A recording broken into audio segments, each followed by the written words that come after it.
Hello' মোৰ ছাত্ৰ ছাত্ৰীসকল, আজি মই আলোচনা কৰিম তোমালোকৰ ফিফ্থ ছেমিষ্টাৰৰ BA ফিফ্থ ছেমিষ্টাৰৰ প্ৰাচীন ভাৰতীয় আৰু মধ্য ভাৰতীয় আৰ্য ভাষাৰ ৰূপৰেখা। ইয়াত কিন্তু স্পষ্টকৈ তোমাক দেখুওৱা হৈছে, মানে লিখা আছে। তো এইটো তোমাৰ ফিফ্থ ছেমিষ্টাৰৰ এছামিছ মেজৰৰ এইটো তোমাৰ এটা পেপাৰ হয়। তো আজি মই তোমালোকৰ চিলেবাছ আৰু লগতে এটা চেপ্টাৰ মই ডিছকাছ কৰি দিম, প্ৰথম চেপ্টাৰটো। তো ইয়াৰ মোষ্ট ইম্পৰ্টেণ্ট কুৱেশ্যনবিলাক, মানে পৰীক্ষাৰ অহা সম্ভাৱনা কুৱেশ্যনবিলাক মই কিন্তু দগাই দিম। তো তোমালোকে ভালকৈ দেখিবা, তোমালোকৰ ছেশ্যনেল আৰু তোমাৰ ফাইনেলৰ কাৰণে একেবাৰে দি দিম, তোমালোকে একেবাৰে পঢ়িবা তো হৈ যাব। তো মই এটা চেপ্টাৰ কৈ দি দিম।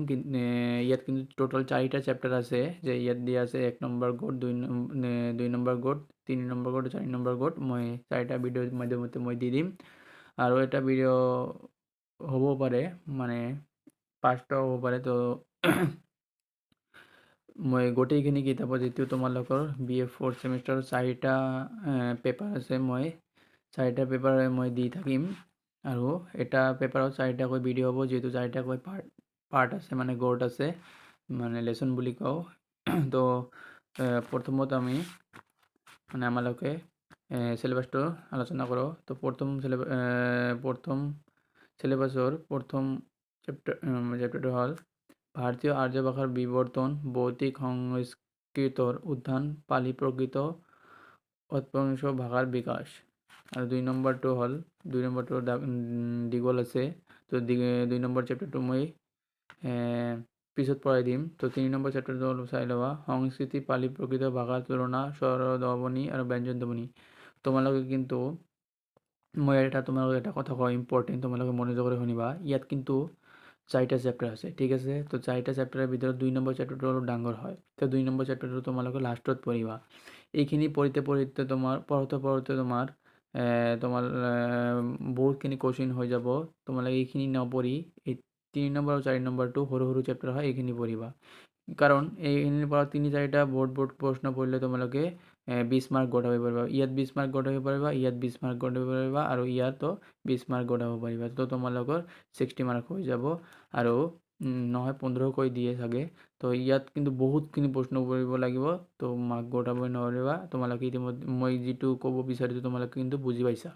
তো প্ৰথম চেপ্টাৰটো, 3 নম্বৰ চেপ্টাৰটো আৰু 4 নম্বৰ চেপ্টাৰটো তোমালোকে আগত পঢ়িবা, আৰু লাষ্টত এইখিনিৰ পৰা ইম্পৰ্টেণ্ট লগাই পঢ়ি ল'বা। তো প্ৰথম চেপ্টাৰৰ মই ইম্পৰ্টেণ্টখিনি দি আছোঁ, 1 মাৰ্কৰ হয়। বেছি শ্বৰ্ট প্ৰশ্নবিলাক এইবিলাকে হয়, যে জগতৰ সৰ্ববৃহৎ ভাষা পৰিয়ালটো কি, ইণ্ডো ইউৰোপীয় ভাষা পৰিয়াল। এইবিলাক তোমালোকে ভালকৈ পঢ়ি ল'বা, মই দেখুৱাই আছোঁ।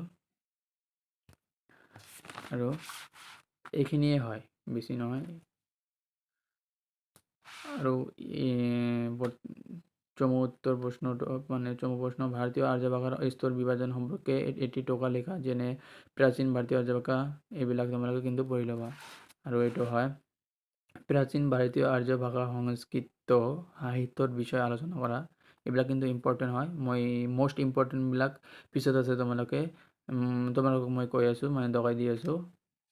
এইবিলাক তোমালোকে কিন্তু পঢ়িবা। আৰু মধ্য ভাৰতীয় আৰ্য ভাষাৰ প্ৰধান স্তৰ কেইটা আৰু কি কি চমুকৈ লিখা, এইটো ইম্পৰ্টেণ্ট হয়। আৰু ইয়াত আছে তোমালোকৰ এইটো প্ৰকৃত ভাষাৰ ধ্বনিতাত্ত্বিক বৈশিষ্ট্যৰ বিষয়ে লিখা, মানে বৈশিষ্ট্যৰ বিষয়ে লিখিবলৈ দিছে। তোমালোকে কিন্তু এনেকৈ নালিখি তোমালোকে পইণ্ট হিচাপত লিখি ল'বা, অলপ সৰুকৈ তোমালোকে ChatGPT চাই ল'বা। আৰু এটা আছে প্ৰকৃত ভাষাৰ ৰূপান্তৰিক বৈশিষ্ট্যৰ বিষয়ে লিখা, এইটোৱে তোমালোকে লগতে পঢ়ি যাবা, দুটাৰ ভিতৰত এটা আহিব। আৰু মোষ্ট ইম্পৰ্টেণ্ট কুৱেশ্যনটো হ'ল এইটো, তোমালোকে 100% আহিবই। যিটো চেপ্টাৰৰ নামটো এইটোৱে হয়, আৰ্য ভাষা বুলিলে কি বুজায়, ভাৰতীয় আৰ্য ভাষাৰ স্তৰ কেইটা আৰু কি কি, এই প্ৰতিটোৰ উদাহৰণৰ আলোচনা কৰা। তো আৰ্য ভাষাৰ বিষয়ে তোমালোকে লিখিবা, আৰু ভাৰতীয় আৰ্য ভাষাৰ স্তৰ কেইটা তোমালোকে কিন্তু ইয়াত স্পষ্টকৈ দিয়া আছে, 3টা যুগত ভাগ কৰা হৈছে। তো এই তিনিটা পঢ়ি পিনে এই 3টাৰ বিষয়ে তোমালোকে লিখি দিবা।